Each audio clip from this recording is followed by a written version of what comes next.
ओम गणेशाय नमः। ओम नमः शिवाय। मैं निखिल ज्योतिष आचार्य आप सभी का मेरे चैनल पर पुनः स्वागत करता हूं। आशा करता हूं कि आप सभी स्वस्थ होंगे। महादेव की कृपा आप सभी पर सदैव बनी रहे। ये वीडियो कन्या यानी कि वर्गों के लिए बहुत विशेष है, क्योंकि वीडियो अगले आने वाले एक साल में यानी कि जून 2025 से जून 2026 इसमें क्या प्रभाव इन 4 बड़े ग्रहों यानी कि शनि, राहु, बृहस्पति, केतु, इन 4 बड़े ग्रहों का सम्मिलित या संयुक्त प्रभाव क्या रहेगा। इन चारों बड़े ग्रहों ने रिसेंटली राशि बदली है। कभी कभी होता है कि एक ही साल में ये सब राशि बदलते हैं और कभी कभी होता है कि बहुत जल्दी बदलते हैं। 2022 में करीबन एक ही महीने में सबने राशि बदली थी, अप्रैल 2022 में। कई लोगों के जीवन में बहुत बदलाव आए होंगे वहाँ पे, क्योंकि बहुत कम अंतराल में हुआ था। फिर 2025 में मार्च और मई, ये 1.5 महीने के अंतराल के, मार्च एंड और मई 1.5 महीने के अंतराल में फिर से इन चारों ने राशि बदल ली। सबकी अलग इंडिविजुअल वीडियोस तो मेरे चैनल पे है ही, जिसने नहीं देखी वो देख सकते हैं। लेकिन जैसा मैं हर बार कहता हूँ कि ये ऐसे ग्रह हैं जिनका प्रभाव बहुत ज़्यादा होता है, और कभी कभी मिलकर ये ग्रह जब कुछ रिजल्ट देते हैं तो कई चीज़ों को ओवर पावर कर देते हैं। कि ये ऐसे ग्रह हैं जो कभी कभी दशा, अंतरदशा, योग आदि से भी ऊपर उठकर रिजल्ट दे सकते हैं। इनकी इतनी ताकत है, इनके गोचर में इतनी क्षमता होती है। तो इस वीडियो में हम यही विवेचना करेंगे कि करीबन अगले एक साल, क्योंकि एक साल बाद क्या होगा कि बृहस्पति राशि बदलेंगे और आगे चले जाएंगे अगले साल जून में 2026 में। तो करीबन अगले एक साल इन 4 ग्रहों का मिश्रित प्रभाव क्या रहेगा, इसकी हम चर्चा करेंगे। हाँ, एक डिस्क्लेमर ये है कि बृहस्पति सवा दो ढाई महीने के लिए इस साल भी कर्क में जाएंगे, तो उसको मैंने इसमें इंक्लूड नहीं किया है। इसलिए मोटे मोटे तौर पर इन 4 ग्रहों का क्या प्रभाव रहेगा इसी की हम चर्चा करेंगे। वीडियो ऑर्गेनाइज वे में आपके सामने आ पाए, इसलिए मैंने इसको कुछ भागों में बांटा है। पहला होगा बृहस्पति और शनि, इनका केंद्रादि योग, दोनों एक दूसरे से केंद्र में बैठे हैं। अगला पॉइंट होगा दूसरा, बृहस्पति और राहु की परस्पर दृष्टि। बृहस्पति राहु को देख रहे हैं, राहु बृहस्पति को देख रहे हैं, तो इन दोनों की परस्पर दृष्टि क्या प्रभाव लेकर आएगी। तीसरा होगा तुला राशि, जहाँ पर आपका दूसरा भाव पड़ता है, या दूसरा भाव जहाँ पर तुला राशि पड़ती है, वहाँ पर बृहस्पति की दृष्टि भी है, वहाँ पर राहु की दृष्टि भी है। इसका क्या इम्पैक्ट होगा, और ये जो आपका अर्थ त्रिकोण कंप्लीट हुआ है बृहस्पति राहु द्वारा, इसका क्या प्रभाव रहेगा। चौथा पॉइंट है शनि और केतु का षडाष्टक योग। शनि जहाँ सप्तम में है, वहीं केतु 12वें घर में है, तो ये षडाष्टक योग एक बन गया जो थोड़ा सा प्रॉब्लम्स कभी कभी क्रिएट करता है। और पांचवा होगा कि आपका चौथा भाव जहाँ पर धनु राशि पड़ती है, वहाँ पर शनि की 10वीं, बृहस्पति की 7वीं, तो केतु की 5वीं दृष्टि है, तो ये चौथा भाव आपका बहुत प्रभावित है। तो इन 5 प्रमुख केंद्र बिंदुओं पर हम चर्चा करेंगे इस वीडियो में, और क्या क्या अच्छा क्या क्या बुरा हो सकता है उसकी विवेचना करेंगे। मैक्रो लेवल पर ये वीडियो है जहाँ पे ये बताने का मैं प्रयास करूँगा कि इन ग्रहों की ऊर्जा को आप किस डायरेक्शन में लेकर जाएं, किस डायरेक्शन में लगाएं समझकर, ताकि जीवन में सार्थकता बढ़े और अच्छे रिजल्ट्स आपको प्राप्त हो। कुछ नकारात्मक चीज़ें होंगी, उनको भी मैं अंकित करूँगा, और वीडियो के अंदर में कुछ विशेष उपाय भी अवश्य बताऊँगा। तो शुरू करते हैं इस अत्यंत महत्वपूर्ण राशिफल का। यदि आपकी लग्न राशि या चंद्र राशि कन्या है, दोनों ही गाइडेंस के लिए राशिफल को देख सकते हैं। जहाँ से ज़्यादा सूट करता है, लेट करता है, वहाँ से देखिए। व्यक्तिगत तौर पर मेरा मानना है लग्न राशि से देखेंगे तो अच्छा, इनकेस नहीं पता है तो अपनी चंद्र राशि से भी इसको देख सकते हैं। शुरू करते हैं पहले पॉइंट के साथ, वो है शनि और गुरु एक दूसरे से केंद्र भाव में। जो मेरे रेगुलर व्यूअर्स हैं उनको तो मैं बताता ही रहता हूँ, उनको पता भी होगा कि कोई भी ग्रह जब एक दूसरे से त्रिकोण में बैठते हैं, लेट्स से कि शनि सप्तम में है, तो कोई भी ग्रह अगर 11वें में होगा या तीसरे में होगा, उनका एक डायरेक्ट इम्पैक्ट शनि के साथ रहेगा, या शनि पर रहेगा, या शनि का उन ग्रहों पर रहेगा। जब भी कोई ग्रह एक दूसरे से केंद्र में होते हैं तो या तो वो एक दूसरे को सपोर्ट करते हैं या कभी कभी ऑब्स्ट्रक्ट भी कर सकते हैं। शनि बृहस्पति केंद्र में ये बहुत प्रोडक्टिव एक योग होता है, क्योंकि दोनों जब एक दूसरे से केंद्र में आते हैं तो जहाँ एक भाग्य के कारक हैं, धन के कारक हैं, सौभाग्य, कंफर्ट्स के कारक हैं, नॉलेज के कारक है, वहीं आपके मेहनत के कारक है, कर्मों के फलों के कारक हैं, लॉन्जेविटी के कारक हैं, ऑर्गेनाइज्ड चीज़ों के कारक हैं। तो इन दोनों का जब केंद्र योग बनता है तो ये एक दूसरे को सपोर्ट करते हैं। ये डिपेंड करता है कि कहाँ पर बन रहा है। अब यहाँ पर दोनों एक दूसरे से केंद्र में तो है ही, लेकिन लग्न भाव से भी केंद्र में है, यानी कि एक है कर्म भाव में और एक है सप्तम भाव में। दूसरी बात कि दोनों ही द्विस्वभाव राशियों में है। शनि भी द्विस्वभाव राशि में, बृहस्पति भी द्विस्वभाव राशि में। ये नॉर्मली नहीं होता। अगर हम बात करें कि पिछली बार शनि द्विस्वभाव राशि में कब आए थे, बहुत पहले, जितना मुझे याद है आई थिंक 2017 में आए थे। अब वो 2025 में द्विस्वभाव राशि में आ रहे हैं, ठीक है। तो अब यहाँ पे एक योग बना। अगली बार जब वो द्विस्वभाव राशि में जाएंगे तभी ऐसा योग बनेगा कि दोनों द्विस्वभाव में, कि बृहस्पति भी द्विस्वभाव राशि में आ सकते हैं। मैंने देखा नहीं है, लेकिन संभावना तब बन जाती है। तो बहुत टाइम बाद ऐसा होता है कि दोनों ही शनि बृहस्पति द्विस्वभाव राशियों में हो। इसका अर्थ क्या होता है कि संभावनाएं बहुत खुलती हैं। तो शनि सप्तम में है, बृहस्पति 10वें में है। ये जीवन में अपार संभावनाएं करियर में और बिजनेस में दोनों में खोलता हुआ दिख रहा है। यानी कि अगर आप जॉब करते हैं उसमें आगे बढ़ने का मौका मिलेगा, अगर आप बिजनेस करते हैं तो उसमें आगे बढ़ने का मौका मिलेगा। और क्योंकि केंद्रादि योग बना हुआ है, अगर आप अपने जॉब के साथ बिजनेस स्टार्ट करना चाहते हैं तो उसका भी योग बन जाता है। तो सबसे पहले तो ये आपके जीवन में स्पेशली करियर और बिजनेस में असीम संभावनाएं खोलने वाला योग बन जाता है। दूसरा 1 4 7 10 ये केंद्र भाव हैं। यहाँ पर बड़े ग्रहों का होना, या इवन शास्त्र क्या कहते हैं कि पाप ग्रहों का होना भी 1 4 7 10 में अच्छा है भौतिक सुख के लिए। 1 4 7 10 अगर इन ग्रहों, कई कुंडलियां मैं देखता हूं कि सब कुछ अच्छा है लेकिन इन भावों में ग्रह ही नहीं है, उस व्यक्ति की जीवन में बहुत निरर्थकता या फिर कहिए बहुत अनिश्चितता रहती है। यहाँ पे दोनों ही जब केंद्र भावों में है और सारे केंद्र भावों पर प्रभाव है इनका, दोनों का मिलाकर, तो ये आपकी कुंडली में केंद्र बल देता है। मैंने पहले भी बताया है शायद 1-2 वीडियोस में, लेकिन यहाँ पर 1 साल के लिए आपको केंद्र बल प्राप्त होगा 2 ग्रहों का। बृहस्पति देखिए चौथे घर को देख रहे हैं, 10वें घर में बैठे हैं। शनि देखिए लग्न को देख रहे हैं, चौथे घर को देख रहे हैं। तो ये सारे ही ग्रह जो हैं ये शनि या बृहस्पति से प्रभावित है, और जो कुंडली का केंद्र बल है वो बहुत बढ़ गया है। और केंद्र बल से क्या होता है, कॉन्टिन्यूटी आती है, आगे बढ़ता है जीवन, व्यक्ति के जीवन में अनिश्चितताएं कम होती हैं। और एक द्विस्वभाव लग्न जैसे कन्या है, ऐसे जातकों को तो एक स्थिरता बहुत उनके लिए इम्पॉर्टेंट होती है, क्योंकि उनके जीवन में एक चीज़ की कमी अगर होती है वो है स्थिरता, क्योंकि चीज़ें बहुत बदलती रहती है, व्यक्तित्व तो खुद बदलता रहता है, मन बहुत बदलता रहता है।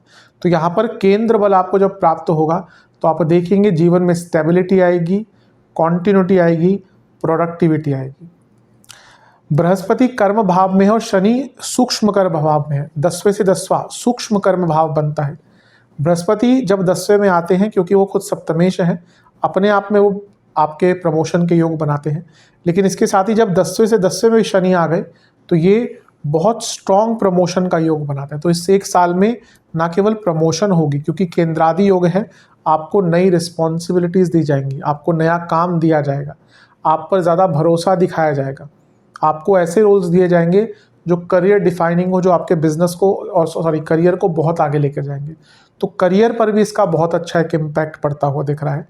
और सबसे बड़ी बात है, क्योंकि कर्म भाव यहाँ पे इन्वॉल्व हो गया केंद्रादि योग में, तो बृहस्पति क्या है, आपके भाग्य हैं, और शनि क्या है, कर्म है। और तो जब ये कर्म भाव से ही केंद्रादि योग बन रहा है तो आप बहुत एक्टिव भी रहेंगे, आप बहुत क्लियर रहेंगे अपने माइंड में कि मुझे क्या चीज़ करनी है, क्या चीज़ नहीं करनी है, और इसके दम पर भी आप अपने जीवन को और भी प्रैक्टिकल बना पाएंगे। तो ये एक बहुत अच्छा केंद्रादि योग शनि बृहस्पति द्वारा बन रहा है। करियर पर भी इसका अच्छा इम्पैक्ट है, बिजनेस पर भी अच्छा इम्पैक्ट है। ये पद प्राप्ति का भाव होता है और ये भी पद प्राप्ति का भाव होता है। जब इन दोनों का कर्म एक केंद्रादि योग बन गया तो जीवन में नया पद प्राप्त होता है, आपको नई पहचान मिलेगी। करियर में तो मैंने बात करी ही है, जीवन में भी शनि सप्तम में ऑलरेडी सोशल लाइफ, कुछ सोशल लेवल पर करना चाहते हैं, पॉलिटिक्स में करना चाहते हैं, सोशल मीडिया पे अपना नाम बनाना चाहते हैं। तो जब केंद्रादि योग बन रहा है तो लोगों के बीच में अपना नाम और अपनी पहचान, एक शोहरत प्राप्त करने के लिए भी बहुत अच्छा योग बन जाता है। तो ये केंद्रादि योग अवश्य आपको सफलता देगा। और सबसे बड़ी बात है कि जब सारे केंद्र एक्टिवेटेड है शनि बृहस्पति से, तो आपके कई काम भी बनेंगे। आप देखेंगे कि जीवन में अपने आप नई, जैसे मैंने कहा, संभावनाएं खुलना शुरू होंगी, और उसके दम पर क्योंकि केंद्र बल है, आप कार्यों को पूर्ण कर कर बहुत आगे बढ़ सकते हैं। तो एक केंद्र बल का जितना लाभ उठा सकते हैं उतना लाभ उठाइए। ये भाव पूर्ण योग कारक भाव है। तो यहाँ पे जब दो केंद्रों के स्वामी ऑलरेडी बैठे हुए हैं, बृहस्पति, ऊपर से जब ये शनि का एक एफर्ट लग गया, शनि का एक हेल्प मिल गई, तो आपके जीवन में पूर्णता आकर रहेगी, कोई रोक नहीं सकता। ये वो समय है कन्या के लिए कि आप सच में अपने जीवन की सार्थकता को बहुत बढ़ा सकते हैं। अपने जीवन में इतनी प्रोडक्टिव और इतने प्रैक्टिकल आप इस एक साल में हो सकते हैं ना कि आने वाले कई साल आप उसका लाभ उठा सकते हैं। तो बहुत इंपॉर्टेंट है, अवश्य समय वेस्ट किए बिना इस एक साल में बहुत एक्टिव रहिएगा, बहुत आगे बढ़ पाएंगे। अभी हमने बात करी कि बृहस्पति दो केंद्रों के स्वामी हैं, तो चौथे घर के स्वामी और सप्तम के स्वामी हैं बृहस्पति, और शनि पंचम और छठे के स्वामी। तो 4, 5, 6, 7 ये सारे भावों के स्वामी एक दूसरे से केंद्र में बैठे हैं। ये अंकित कर रहा है कि क्योंकि दो केंद्रों के स्वामी, चौथे से चौथा का स्वामी और चौथे का स्वामी शनि से केंद्र आदि योग में है, और शनि क्या है, छठे घर के स्वामी। तो अगर आपका कोई फैमिली प्रॉपर्टी का इशू चल रहा था तो उसको सॉल्व करने में आपको मदद प्राप्त होगी। और क्योंकि शनि जो है वो उपचय भाव के स्वामी हैं और फिर उनको केंद्र बल या केंद्र आदि योग बृहस्पति के साथ मिल रहा है, तो आप देखेंगे कि अपने जीवन की कई जटिल समस्याएं किसी भी एरिया में हो, उनको भी मैच्योरिटी के साथ आपको हल करने का मौका मिलेगा। किसी से कॉन्फ्लिक्ट चल रहा है, किसी से कोई इशू चल रहा है, उन सारी ही प्रॉब्लम्स को सॉल्व करने का मौका मिलेगा। और अगर थोड़ा सा और देखें तो शनि क्योंकि छठे घर के स्वामी है, सप्तम में बैठे हैं, और बृहस्पति जो है वो उनकी एक दृष्टि छठे घर पर भी है। जिनकी मैरिड लाइफ में बहुत दिक्कतें चल रही थी और मैरिड लाइफ से निकलना चाहते थे, ये जो केंद्रादि योग है ये दिखाता है कि एक सिंसियरिटी, एक मैच्योरिटी के साथ अपनी मैरिड लाइफ से निकलने का या फिर अच्छी तरह से डाइवोर्स की तरफ बढ़ने का, यानी कि डाइवोर्स केस चल रहा है उससे निकलने का मौका भी आपको प्राप्त हो सकता है। तो मोटे मोटे तौर पर देखें, बृहस्पति और शनि का जो केंद्रादि योग है ये आपको बहुत अच्छा रिजल्ट देगा, क्योंकि केंद्र प्रभावित हैं, एक दूसरे से केंद्र में है, लग्न से केंद्र में है, केंद्र बल प्राप्त हो रहा है। तो आपके जीवन में बहुत प्रोडक्टिविटी मिलेगी, और specially career, business, social life, politics, social media, अपना नाम पहचान बनाना, इन सब में एक पूर्णता आती हुई दिख रही है। तो बहुत अच्छा है, इसका लाभ उठाइएगा। अब बात करते हैं कि गुरु और राहु का जो पारस्परिक दृष्टि का प्रभाव है उसका क्या रिजल्ट रहेगा। राहु जो है वो गुरु को देख रहे हैं और गुरु जो है वो राहु को देख रहे हैं, तो इसका क्या इम्पैक्ट रहेगा, इस चीज़ की हम विवेचना करेंगे। सबसे पहले जो दोनों ही ग्रह होते हैं ना, एक्सपेंडर्स होते हैं, ये बड़ा करते हैं, बृहद करते हैं, चीज़ों को बढ़ाते हैं। तो जब इन दोनों का एक परस्पर दृष्टि का प्रभाव रहेगा तो ये जिस भाव में बैठे हैं, देखिए जैसे बृहस्पति कर्म भाव में है, राहु छठे घर में, तो इन भावों के तो कुछ रिजल्टों को बढ़ाएंगे ही, लेकिन जब एक दूसरे की दृष्टि का इम्पैक्ट पड़ रहा है तो वो कई गुना चीज़ें बढ़ जाएंगी। जैसे मैं हर बार कहता हूँ कि दोनों ही बढ़ाते हैं, लेकिन राहु की जो बढ़ाने की क्षमता है, चीज़ों की एक्सपेंशन की क्षमता है, वो अतुलनीय है। कोई जब राहु देने पर आते हैं तो वो व्यक्ति की अपनी सोच से भी बहुत परे देते हैं। अब पहले 10वें भाव की बात करते हैं। बृहस्पति ऑलरेडी 10वें भाव में है, वो सप्तमेश है, तो 10वें घर में जाना प्रमोशन का योग बनता है, और 10वें से सप्तम के स्वामी हैं, दो केंद्रों के स्वामी ऑलरेडी 10वें घर में राजयोग बनाते हैं, और ये रिकॉग्निशन का, प्रमोशन का योग अपने आप 10वें घर में आकर बनाते ही हैं। लेकिन जब यहाँ पर राहु का प्रभाव भी आ गया तो ये क्या इंडिकेट करता है, 2-3 चीज़ें। एक तो ये करियर की वृद्धि बहुत दिखा रहा है, क्योंकि राहु का प्रभाव छठे घर से, ये भी अर्थ त्रिकोण ही है, करियर का एक भाव होता है, तो अपने आप में ये करियर में वृद्धि बहुत दिखा रहा है। और यहाँ पर आपको अपनी बातों को प्रूव करने का, आपको अपने आप को प्रूव करने का मौका मिलेगा। बहुत चांसेस है कि जब राहु का प्रभाव है तो हो सकता है आपको अपनी कंपनी के ही द्वारा, अगर आप MNC आदि में काम करते हैं, आपको अपनी कंपनी के ही द्वारा विदेश भेज दिया जाए कि भाई हमारा उस देश में एक कंपनी है, वहाँ पे आप कुछ टाइम बिता के आइए ट्रेनिंग के लिए या कुछ प्रोजेक्ट के लिए। और राहु बड़े स्केल पर चीज़ों को करते हैं, तो बहुत चांसेस हैं कि आपकी जो प्रमोशन है वो एक ऐसे रोल पे हो जाए जिससे फिर आप आगे पीछे मुड़कर देखे ही ना। तो ये बहुत अच्छा टाइम है अपने करियर में आगे बढ़ने के लिए।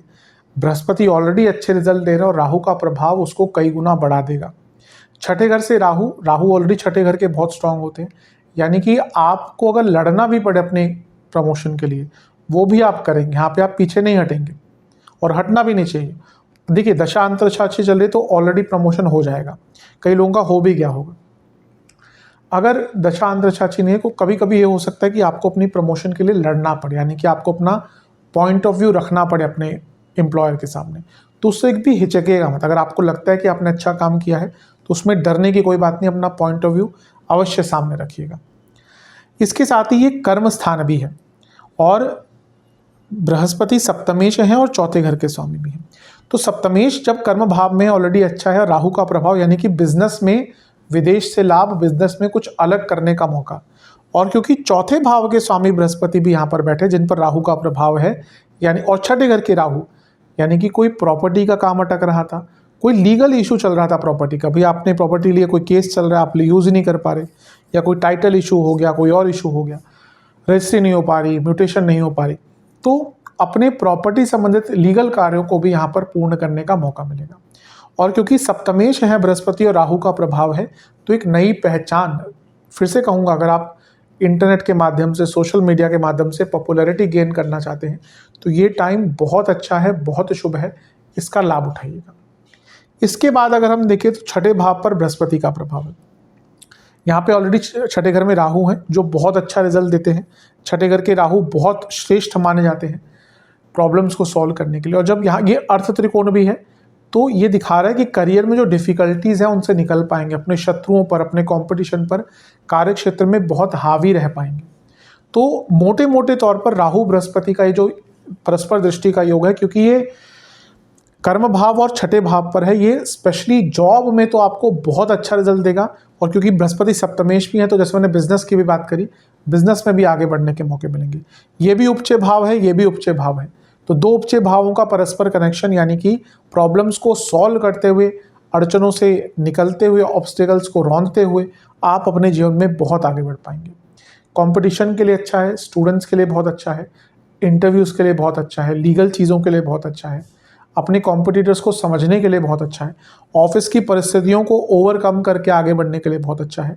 और सबसे बड़ी बात है, जब यहाँ पे छठे भाव पे राहु और बृहस्पति का इम्पैक्ट है तो दृढ़ता, प्रॉब्लम सॉल्विंग, किसी चीज़ से डरना ना, ये सब भाव भी आपके अंदर रहेंगे और आपको बहुत आगे तक लेके जाएंगे।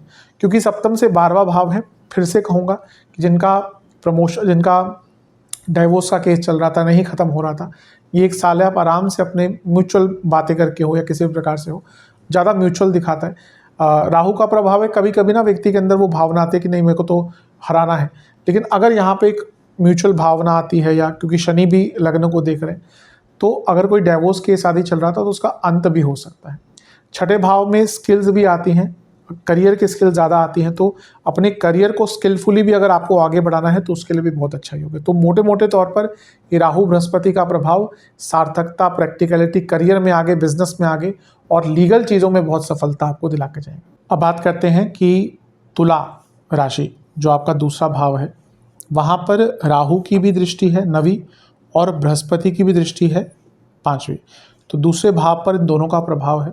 और ये जो आपका अर्थ त्रिकोण है, इनको भी दोनों कंप्लीट कर रहे हैं। समझेंगे कैसे, पहले दूसरे भाव की बात करते हैं। जैसा मैंने अभी थोड़ी देर पहले कहा पिछले सेक्शन में कि बृहस्पति राहु एक्सपेंडर्स हैं, तो जब बृहस्पति का प्रभाव धन स्थान पर है जो अपने आप में धन के कारक हैं, तो धन तो बढ़ेगा ही, और जब राहु का प्रभाव भी साथ में आ गया तो धन कई गुना तेज गति से बढ़ेगा। तो ये वो समय है, ये वो टाइम है जब आप आर्थिक दृष्टिकोण से बहुत अच्छा कर सकते हैं। सेविंग्स बढ़ेगी, राहु का प्रभाव है तो स्पेकुलेटिव मार्केट से लाभ होगा। बृहस्पति कर्म भाव में बैठकर देख रहे हैं, राहु छठे घर में बैठ के देख रहे हैं, करियर में बहुत उन्नति, बहुत प्रगति, पैसा बढ़ेगा। और इसके साथ ही बृहस्पति सप्तमेश है, उन पर राहु का प्रभाव है, यानी कि बिजनेस में भी पैसा आएगा। और क्योंकि राहु का प्रभाव दूसरे घर पर है बृहस्पति के साथ, तो विदेश से पैसा, रुका हुआ पैसा, hidden source of money, 2 number का काम, अनएक्सप्लोर्ड जगहों से पैसा, अनएक्सपेक्टेड जगहों से पैसा, अनकन्वेंशनल जगहों से पैसा, ये सब आएगा। तो धन के दृष्टिकोण से बहुत अच्छा है। राहु बृहस्पति दूसरे घर पर देखकर व्यक्ति के पास इन्वेस्टमेंट अपॉर्चुनिटीज़ भी लाती है, कि व्यक्ति को अपनी इन्वेस्टमेंट करने का भी बहुत अच्छा मौका मिल जाता है। आप देखेंगे आपके पास कोई बहुत अच्छी इन्वेस्टमेंट अपॉर्चुनिटीज़ आएंगी। वो प्रॉपर्टी में भी हो सकता है क्योंकि चौथे से 11वां भाव है, वो बाकी चीज़ों में भी हो सकता है, किसी भी चीज़ में हो, कोई म्यूचुअल फंड हो, स्टॉक्स हो, शेयर मार्केट हो, अदर कुछ अपॉर्चुनिटी हो, मे बी कोई बिजनेस में भी आपको, अगर आपके पास अच्छा खासा पैसा है तो आपको किसी बिजनेस में भी इन्वेस्ट करने का यहाँ पे एक अवसर प्राप्त हो सकता है। तो ये दूसरे घर पर राहु बृहस्पति का प्रभाव स्पेशली धन के दृष्टिकोण से तो बहुत अच्छा है। आपको कोई नई लैंग्वेज सीखने का मौका भी मिल सकता है। घर में पैसा बहुत आएगा, कुटुंब भाव है ना, तो चौथे भाव के स्वामी भी हैं बृहस्पति, उनको राहु देख रहे हैं और चौथे घर को बृहस्पति देख रहे हैं, आऊँगा उस पर, लेकिन कुटुंब भाव पर राहु बृहस्पति की दृष्टि है। तो न केवल आप बल्कि घर में भी पैसा तेज मात्रा से आएगा। ये जो भाव है ये वृद्धि का भाव है, दूसरा भाव, या कहिए धन का भाव है, लेकिन लग्न से दूसरा भाव है इसलिए वृद्धि का भाव है। किसी भी भाव से दूसरा उसका वृद्धि और उसका 12वां उसका अंत दिखाता है। तो इसको बहुत लिटरल सेंस में नहीं लेना चाहिए, कभी चीज़ें बदल भी जाती हैं, लेकिन मोर और लेस जब दूसरे घर पर बृहस्पति और राहु का प्रभाव रहेगा तो पैसा तो बढ़ेगा ही, लाइफस्टाइल इंप्रूव होगा आपका। जब पूरा कुटुंब आगे बढ़ेगा, कुटुंब में नए लोग आ सकते हैं, घर में किसी बच्चे का जन्म हो सकता है, किसी की शादी हो सकती है, और साथ ही में लाइफस्टाइल बहुत अच्छा हो जाएगा, यानी कि लाइफस्टाइल को इम्प्रूव करने का मौका। हमने अपने लाइफस्टाइल पे कब ध्यान देते हैं? जब अच्छा पैसा होता है। अदरवाइज तो हम यही सोचते हैं ना कहाँ पे सबसे सस्ता मिल जाए। जब पैसा खुला होता है तो फिर लाइफस्टाइल पे ध्यान दिया जाता है। तो यहाँ पे दिख रहा है कि पैसा बढ़ेगा, लाइफस्टाइल भी इम्प्रूव होगा, घर में भौतिक खुशियाँ बहुत आराम से आएंगी। ये जो भाव है, जैसे मैंने कहा चौथे से 11वां है, तो बहुत संभव है कि किसी नए घर में भी आपको जाने का मौका मिले, यानी कि आपका कोई पुराना घर था उसको बेचकर अगर किसी बड़े घर में जाना चाहते हैं। कई बार होता है कि हम सोचते हैं कि चलो कि घर की प्रॉपर्टी का रेट इतना हो गया, थोड़े पैसे इतने और डाल देते हैं, एक बड़ा घर ले लेते हैं। अगर वो भी संभावना बनती है, वो चाहते थे आप संभावना बने, तो उसके लिए पूरा ही 1 साल का पीरियड है कि बहुत अच्छा है, बहुत श्रेष्ठ है। अष्टम से सप्तम है यहाँ पे राहु बृहस्पति का प्रभाव। एंसेस्ट्रल प्रॉपर्टी से, पैतृक संपत्ति से, वसीयत आदि से भी लाभ दिलाता हुआ दिख रहा है। और क्योंकि ये भी धन का स्थान है, अर्थ त्रिकोण है, तो कार्य क्षेत्र में वाणी का प्रभाव रहेगा। आप देखेंगे वाणी के द्वारा ही आप अपनी कई जंगों को जीत लेंगे। पंचम से 10वां भाव राहु बृहस्पति का प्रभाव। अगर आप स्टूडेंट और जॉब ढूंढ रहे थे, अगर आप स्टूडेंट है विदेश में जॉब ढूंढ रहे थे, अगर आप स्टूडेंट हैं और विदेश में इंटर्नशिप ढूंढ रहे थे, बहुत अच्छा है। और क्योंकि अर्थ त्रिकोण है, करियर का एक भाव है, राहु का प्रभाव है, तो बृहस्पति का प्रभाव है, विदेश में वैसे भी जॉब लगने के योग बहुत अच्छे बन जाते हैं। तो दूसरे घर पर ये प्रभाव बहुत अच्छा है, सेविंग्स, धन, लाइफस्टाइल इंप्रूवमेंट, सब में एक अच्छा रिजल्ट देगा। और यहाँ पर अगर हम देखें राहु 10वें घर को देख रहे हैं और दूसरे घर को, तो ये अर्थ त्रिकोण पूरा हो गया। बृहस्पति भी दूसरे घर को, छठे घर को देख रहे हैं, तो ये भी अर्थ त्रिकोण पूरा हो गया। तो सबसे मेजर प्रभाव तो इसका आपके प्रोफेशनल लाइफ पे भी आएगा। जब अर्थ त्रिकोण इतना एक्टिव है तो आप बहुत क्रिएटिव, बहुत प्रोडक्टिव, बहुत टू द पॉइंट रहेंगे। करियर हो, बिजनेस हो, मेनली करियर में ज़्यादा, लेकिन दोनों में ही अच्छा लाभ मिलेगा और बहुत सार्थकता आ जाती है। जिसका अर्थ त्रिकोण इतना एक्टिव हो भी राहु बृहस्पति द्वारा, वो व्यक्ति बहुत प्रैक्टिकल एटीट्यूड से आगे बढ़ता है। वो कुछ बड़े निर्णय भी लेता है, कुछ कड़े निर्णय भी लेता है और अपने जीवन को बहुत सार्थक कर लेता है। तो ये यकीन मानिए राहु बृहस्पति का अर्थ त्रिकोण पर प्रभाव, उनका अर्थ त्रिकोण को पूरा करना, प्रैक्टिकलिटी, ऑब्जेक्टिविटी, हर चीज़ में आपको बहुत अच्छा रिजल्ट मिलेगा। और स्पेशली करियर ओरिएंटेड लोग तो अपने करियर को बहुत ज़्यादा आगे लेकर जा सकते हैं। बस ध्यान ये दीजिएगा कि राहु बृहस्पति का प्रभाव है, कभी कभी व्यक्ति बहुत ज़्यादा बोलता है, जितना बोलना नहीं चाहिए उससे ज़्यादा। जहाँ वाणी पर प्रभाव रहेगा, लेकिन प्रभाव और लिमिट पता होनी चाहिए। प्रभाव अच्छा है, लेकिन आप एक लाइन बहुत प्रभावशाली बोले, लोग सुनेंगे। आप 10 लाइन बोलना शुरू, ये भी बोल रहे हैं, वो भी बोल रहे हैं, फिर लोग नहीं सुनेंगे। तो वाणी पर बहुत कंट्रोल कीजिएगा, कितना बोलना है, कब बोलना है, कहाँ बोलना है, किस प्रकार से बोलना है, इस चीज़ पर जितना ध्यान देंगे अच्छा है। अदरवाइज ये अर्थ त्रिकोण का कंप्लीशन, दूसरे भाव पर प्रभाव, दोनों ही बहुत अच्छा दिख रहा है। चलते हैं शनि और केतु का षडाष्टक योग। केतु 12वें घर में है, शनि 7वें घर में है। दोनों ही ग्रह थोड़े अवरोधक हैं, ये मंदता लाते हैं, ऑब्स्टिकल्स लाते हैं। केतु का भी थोड़ा सा प्रकृति और जो व्यक्तित्व है वैसा ही है। मैं ये नहीं कह रहा कि ये ग्रह अच्छा नहीं कर सकते, पर मूल तत्व उनका वैसा है। अब ये जब षडाष्टक योग में बैठ गए तो थोड़ा सा नेगेटिव इम्पैक्ट होता है। सबसे पहला 12वें घर में केतु, शनि सप्तम में, और यही जो शनि है ये लग्न को देख भी रहे हैं, षडाष्टक योग बना हुआ है। फालतू के ऑब्स्टिकल्स आएंगे, मतलब कि आप देखेंगे कि सब सही चल रहा है, आपकी मीटिंग है, सब कुछ एकदम, सब कुछ प्लान्ड है, सब कुछ बहुत अच्छा चल रहा है। सुबह निकले आपका टायर पंचर, गाड़ी की टायर का पंचर, तो वहाँ पे प्रॉब्लम आ गई। अब आप एक एंटिसिपेट लेके टाइम चलता है ना कि भाई एस्टिमेट इतना हो गया, या इसी प्रकार की छोटे मोटे आप देखेंगे जो चीज़ आपको सबसे, कोई बड़े ऑब्स्टिकल्स यहाँ पे तंग नहीं कर पाएंगे आपको, लेकिन छोटी छोटी चीज़ें, कुछ ये खराब हो गया, कुछ वो खराब हो गया, कोई ईमेल भेज रहे हैं, कोई फाइल करप्ट हो गई, कुछ और प्रॉब्लम हो गई, कोई ट्रांजैक्शन गलत हो गई, तो ये छोटी छोटी जो बाधाएं हैं ना, छोटे छोटे ऑब्स्टिकल्स ये बहुत तंग करने वाले हैं। इसलिए आपको ना बहुत संयमित रहना है, क्योंकि ये फ्रस्ट्रेट करेंगे आपको। आप देखेंगे कि सब कुछ सही चल रहा है, जैसे लास्ट मोमेंट पे कुछ बात अटक गई, तो वो ऑब्वियसली आपके अंदर फ्रस्ट्रेशन क्रिएट करेगा, उससे प्रॉब्लम्स आएंगी। तो पहला तो एक तो थोड़ा सा पेशेंस रखना पड़ेगा कि समझ के चलिए, मान के चलिए कि बहुत ऑब्स्टिकल्स आएंगे। दूसरा टाइम मैनेजमेंट, और तीसरा पहले ही काम को ख़त्म कर देना। अब शनि लग्न को देख रहे हैं, केतु 12वें घर में, कभी कभी ना इसमें लेजीनेस भी आता है। आप एकदम एंड मोमेंट पर अच्छा चलो कल करना है, सुबह देखेंगे कि आप क्या है, नहीं, जितना प्री प्लान कर सकते हैं अपने कामों को उतना आपके लिए अच्छा रहेगा। अदरवाइज आपको प्रॉब्लम्स होंगी, क्योंकि मैंने कहा ना काम बहुत अटकेंगे। अब टाइम भी कम है और काम अटक रहे हैं तो प्रॉब्लम होगी। हाँ, अगर आप पहले ही प्री प्लान चलते हैं, लेट्स से कि फिर कोई काम अटका, तो आपके पास टाइम है अल्टरनेटिव ढूंढने के लिए। लेकिन अगर ऑलरेडी टाइम निकल रहा है, फिर काम अटक रहे हैं, तो अल्टरनेटिव कहाँ ढूंढ पाएंगे। दूसरा, शनि लग्न को देख रहे हैं जो रोगेश हैं, और केतु 12वें घर में, और ये जो षडाष्टक में है, ये रोग दिखाता है। शनि लग्न को देख रहे हैं वैसे ही क्रॉनिक डिजीज, केतु 12वें से 8वें को देख रहे हैं क्रॉनिक डिजीज, तो यहाँ पे क्रॉनिक डिजीज बहुत रहेंगी। वैसे भी कन्या लग्न वालों के को का वैसे स्वास्थ्य बहुत यूजुअली अच्छा नहीं माना जाता, डिपेंड करता है कि लग्न शादी कैसे हैं, लेकिन छोटे मोटे प्रॉब्लम कन्या लग्न वालों को बचपन से ही होते हैं, क्योंकि रोग की राशि है, छठे भाव की राशि है कालपुरुष कुंडली में। अब यहाँ पर क्या होगा ना, रोग निरंतरता से तंग करेंगे, कोई क्रॉनिक डिजीज हो गई, छोटे छोटे इंटरवल में दिक्कतें आ रही हैं, तो हेल्थ भी कंसर्न रहेगा। और सबसे बड़ी बात है कि चौथे से चौथे में शनि है, लग्न को देख रहे हैं, चौथे को देख रहे हैं, केतु भी चौथे घर को देख रहे हैं, फैमिली सपोर्ट नहीं मिलेगा। आप देखेंगे बाहर तो आप कॉन्कर कर रहे हैं, लेकिन फैमिली सपोर्ट नहीं मिलेगा, घर वाले लोग खुश नहीं रहेंगे। भौतिक खुशियों की बात नहीं कर रहा, वो तो आएगी, मैंने कहा पहले, घर वालों का सपोर्ट नहीं मिलेगा। आप थके हारे घर से, ऑफिस से घर आए हैं, ऑफिस में प्रमोशन हुई है, कुछ बहुत अच्छा हुआ है, और घर में आके कलह कलेश हो रहे हैं, तो फिर व्यक्ति का उत्साह कम हो जाता है। वो सोचता है मैं इतना काम कर रहा हूँ, घर में जब शांति ही नहीं है तो क्या। तो ये जो घर में जो एक अशांति रहेगी ना, मैरिड लाइफ कह लीजिए, पर्सनल लाइफ कह लीजिए, घर में बीमारियां बहुत रहेंगी, तो इन सब का एक नेगेटिव इम्पैक्ट रहेगा। यानी कि आपकी पर्सनल लाइफ आपके प्रोफेशनल लाइफ पर इम्पैक्ट डालेगी, आपका हेल्थ आपके जीवन पर इम्पैक्ट डालेगा, और ऑब्स्ट्रक्शन जो नियमित तौर पे मिलेंगे वो डालेंगे। तो थोड़ा सा केयरफुल रहेगा। और शनि लग्न को देख रहे हैं, केतु 12वें में है और षडाष्टक योग बना हुआ है, तो ना ये वैराग्य उत्पन्न करता है। कभी कभी व्यक्ति इतना वैरागी हो जाता है ना कि उनका फिर उसका कुछ काम करने का मन ही नहीं करता। इस समय शनि केतु की में से किसी की दशांतरदशा चल रही है ना, तो फिर तो व्यक्ति एकदम सब कुछ छोड़कर भागने का उसका मन करेगा। तो थोड़ा संयम रखिएगा, क्योंकि कभी कभी क्या होता है कि हम आवेश में आकर कुछ चीज़ों को देखकर ऐसा निर्णय लेते हैं।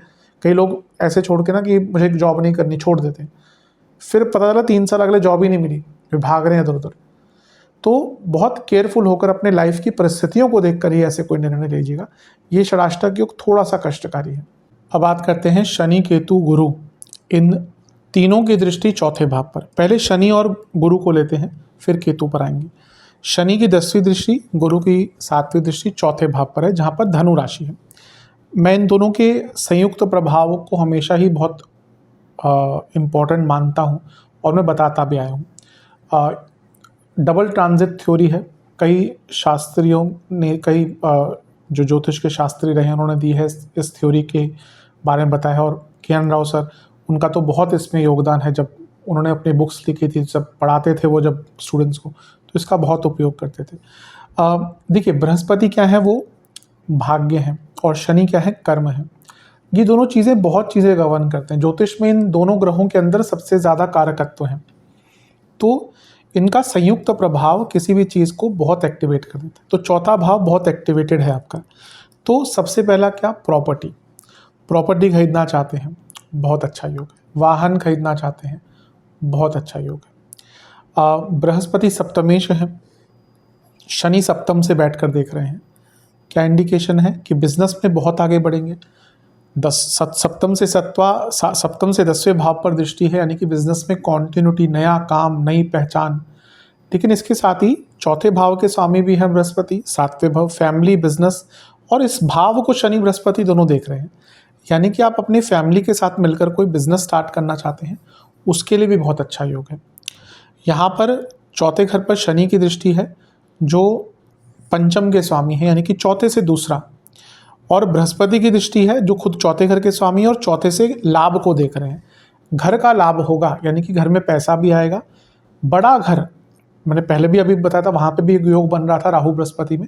अगर आप कोई बड़ा घर लेना चाहते हैं कि भाई आपका लेट्स से कि एक 2 BHK है, अब फैमिली बड़ी हो रही है, आप चाहते हैं कि भाई 4 BHK में चले जाए, या फिर कोई अपनी ही ज़मीन खरीद कर बड़ा घर बना ले, तो उसका भी योग यहाँ पर बनता है। और मल्टीपल प्रॉपर्टी, अपने प्रॉपर्टी को बढ़ाने का योग, अच्छी क्वालिटी का, अच्छे नाम का वाहन लेना, कोई एक्सपोर्ट करके आप बाहर से कोई वाहन मंगाएंगे, एक बहुत नामी गिरामी कोई वाहन लेना, जैसे लग्जरी वाले वाहन आते हैं, तो अपने वाहन को अपग्रेड करना, इन सब के भी योग यहाँ पर बहुत अच्छे आपके बन जाते हैं। और बेसिकली भौतिक सुखों की बहुत प्राप्ति होती है। घर में जैसे बाकी जो घर के सदस्य आपके हैं, उनको भी यहाँ पर बहुत लाभ प्राप्त होगा। चौथे घर पर बृहस्पति की दृष्टि है जो चौथे घर के स्वामी है, और शनि की दृष्टि है जो छठे घर के स्वामी है। कोई प्रॉपर्टी का लीगल केस चल रहा था, एंसेस्ट्रल प्रॉपर्टी हो, नॉर्मल प्रॉपर्टी हो, वो लीगल केस दूर होगा, उसको सॉल्व करने का मौका मिलेगा। और कोई कंस्ट्रक्शन में प्रॉब्लम आ रही थी, कोई प्रॉपर्टी आप बना रहे हैं, कंस्ट्रक्शन नहीं हो पा रही, तो यहाँ पे प्रॉपर्टी, घर बनाना भी कोई छोटी मोटी चीज़ नहीं है। ठीक है, छोटा घर है तो बन जाता है, लेकिन अगर बड़ा घर है, 200 गज, 250 गज, 300 गज, तो इसको कंप्लीट करने में भी कभी कभी 1-1.5 साल लग जाता है। अगर व्यक्ति खुद करवा रहा है तो ठीक है, अगर आपने किसी कॉन्ट्रैक्टर को दिया फिर तो जो बहुत जल्दी कर देते हैं, लेकिन अगर आप खुद ही करवा रहे थे तो अपना कंस्ट्रक्शन का काम आपका अगर रुक रहा था, बजट नहीं आ रहा था, कोई और दिक्कत आई, तो वो प्रॉब्लम भी सॉल्व हो सकती है। और सबसे बड़ी बात है, घर में भौतिक सुख बहुत आएंगे, घर में लग्जरीज आएंगी, लग्जूरियस चीज़ें आएंगी। मैंने वाहन की बात करी, नया बहुत इम्पोर्टेड फ्रिज आ सकता है, एसीज लगा सकते हैं। घर में जो भी लग्जरीज की चीज़ें हैं ना, वो यहाँ पे बढ़ेंगी, तो घर में भौतिक सुख सुविधाएं सारी बढ़ने वाली हैं, तो ये बहुत अच्छा है। केतु का प्रभाव भी है, शनि का प्रभाव भी है, बृहस्पति का प्रभाव भी है। ठीक है, शनि केतु वैराग्य, मोक्ष, अध्यात्म, बृहस्पति शास्त्र, पांडित्य, धर्म, कर्मकांड, तो यहाँ पे आपका आध्यात्मिक जो सुख है वो भी बढ़ेगा, आध्यात्मिक नॉलेज भी बढ़ेगी, आध्यात्मिकता भी बढ़ेगी, और धर्म के प्रति रुचि, शास्त्रों के प्रति रुचि, वो भी आपकी बहुत बढ़ेगी। जब शनि बृहस्पति का प्रभाव और केतु का इम्पैक्ट भी आ गया, और ये केतु आपके 8वें घर को भी देख रहे हैं, और केतु एंसेस्ट्रल प्रॉपर्टी के लिए बहुत इंपॉर्टेंट है। तो अगर आप अपनी किसी एंसेस्ट्रल प्रॉपर्टी पे कंस्ट्रक्शन करना चाहते थे, कोई एंसेस्ट्रल प्रॉपर्टी बेचना चाहते थे, उसका भी बहुत अच्छा योग है। लेकिन शनि और केतु देख रहे हैं। अब शनि रोग भाव के स्वामी है, केतु खुद रोग के कारक है। चौथे घर पर इन दोनों की दृष्टि, घर में ना सदैव रोग रहेगा। आप देखेंगे अगले 1 साल कोई ना कोई घर में आपको इंक्लूड करके बीमार पड़ता रहेगा, घर में दरिद्रता आएगी। अब अभी आप बोलेंगे कि अभी तो आप कह रहे हैं पैसा आएगा, अभी कह रहे हैं दरिद्रता आएगी। दरिद्रता का मतलब केवल गरीबी नहीं होता, घर में बीमारियां हैं, दरिद्रता है, कलह कलेश बहुत होंगे। सबसे बड़ी दरिद्रता वही है कि घर में कलह कलेश हो रहे हैं। और केतु और शनि का प्रभाव, यानी कि एक डिटैचमेंट की भावना आ जाएगी। आप देखेंगे कि ना बहुत संभव है कि आप अपनी फैमिली के लिए बहुत कुछ करेंगे, लेकिन आपको लगेगा कि आपकी फैमिली केवल आपका फ़ायदा उठाती है, या कुछ लोग फ़ायदा उठाते हैं, तो ना एक मन वहाँ पे टूट जाएगा कि जो एक अटैचमेंट होना चाहिए, एक जो स्नेह भाव आपको अपनी फैमिली से मिलना चाहिए, वो नहीं मिलेगा यहाँ पे, और उसके कारण भी प्रॉब्लम्स होंगी। और क्योंकि बृहस्पति भी बाधकेश है, भले ही अच्छे ग्रह हैं, चौथे घर के स्वामी हैं, लेकिन ये मिसकम्युनिकेशन बहुत रहेगा। तो जैसे मैंने कहा, बाकी बहुत अच्छा है, लेकिन फैमिली लाइफ ख़राब होगी। मैरिड लाइफ की मैंने पहले ही बात करी, और यहाँ पे भी दिख रहा है, सप्तम से बैठकर शनि देख रहे हैं, तो मैरिड लाइफ में प्रॉब्लम आएगी। और मेनली जो एक इमोशनल कनेक्शन होना चाहिए फैमिली का, वो ख़राब होगा, उच्चाट सा माहौल रहेगा। और चौथे घर पर शनि केतु का प्रभाव, 7वें घर में शनि, ये झूठे आरोप लगाता है। पहले भी मैंने शायद बताया होगा, जब कन्या का शनि का वीडियो मैं बना रहा था, झूठे आरोप लगने के बहुत योग हैं, तो अपनी इमेज को लेकर बहुत केयरफुल रहेगा। इन सब चीज़ों पर अगर आपने ध्यान रख लिया तो अवश्य बहुत आगे बढ़ पाएंगे। तो मोटे मोटे तौर पर बहुत कुछ अच्छा है, लेकिन ये नेगेटिव चीज़ें भी हैं, इनका ध्यान रखिएगा। बहुत ज़्यादा किसी पर ट्रस्ट मत कीजिएगा। यहाँ पे ना आपको सबसे ज़्यादा दुख अगर इस 1 साल में कोई देगा ना, तो आपके अपने ही होंगे। तो बहुत ज़्यादा किसी पर स्पेशली इमोशनली डिपेंडेंट मत रहिएगा। उपाय, ये उपाय आपको 2 बार करना है, 2 सोमवार करना है। सबसे पहले एक पात्र में पंचामृत बनाना है, महादेव का अभिषेक करना है, फिर जल से अभिषेक करना है महादेव का, फिर बेलपत्र और कोई भी लाल रंग के पुष्प, लाल रंग के पुष्पों की माला आपको महादेव को अर्पण करनी है। एक केसर का तिलक लगाना है शिवलिंग पर। केसर युक्त खीर जिसमें पंचमेवे हों उसका भोग लगाना है, और 4 घी के दिए अर्पण करने हैं।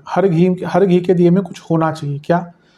एक दिए में पीली सरसों, एक दिए में गेहूं के दाने, एक दिए में अक्षत चावल और एक दिए में लौंग के दाने, 4-5 लौंग के दाने, ये अर्पण करने हैं। और उसके बाद ओम नमो भगवते रुद्राय, ओम नमो भगवते रुद्राय, इस मंत्र का आपको जाप करना है 108 बार। तो ये उपाय कर लेंगे तो अवश्य बहुत लाभ मिलेगा। 2 सोमवार इस उपाय को कीजिएगा। आशा करता हूँ कि वीडियो काम आएगी। चैनल पर नए हैं सब्सक्राइब कीजिए, वीडियो को लाइक कीजिए। मिलता हूँ अगली वीडियो में, तब तक के लिए ओम नमः शिवाय।